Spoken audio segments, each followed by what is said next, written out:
मी काय सांगतो, मी जसा जे आर काढला तसा एक ब्र शब्द सुद्धा फडणवीस साहेबाच्या, अजितदादाच्या, शिंदे साहेबाच्या विरोधात बोललो नाही. कारण मी कधीही खरं काम करतो, मला खोटं जमत नाही. मग आता तुम्ही माझा त्याने घातपात केला, तुम्ही याच्यात सखोल जायला पाहिजे होतं, त्याला चौकशीला घ्यायला पाहिजे होतं, त्याला अटक करायला पाहिजे होतं. का नाही केलं?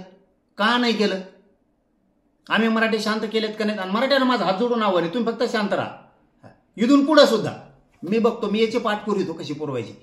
कारण मुख्यमंत्र्यांवरती तुमचा विश्वास राहिला कसा राहील? फडणवीस साहेबांना, अजितदादाला आणि शिंदे साहेबाला एक शब्द सुद्धा मी मराठा आरक्षणाचा जी आर काढल्यापासून बोललोच नाही. आजही बोलायचं माझं काही कारण नव्हतं, काहीच कारण नव्हतं. पण जबाबदार तुम्ही आहे. फडणवीस साहेबांनी, ते अजित पवार, हे जर त्यांना जाऊन तिथं म्हणतोय, जर हे धनंजय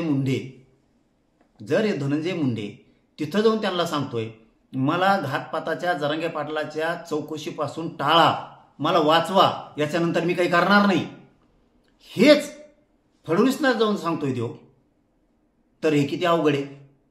जर ते हे जाऊन सांगतोय तर हे किती अवघड आहे. हे किती मोठा कट रचू लागायला सुद्धा मग असं म्हणावं लागेल. म्हणायचं नसलं तरी अजितदादा आणि फडणवीस बी सोबत आहेत त्याचा असा अर्थ होतो.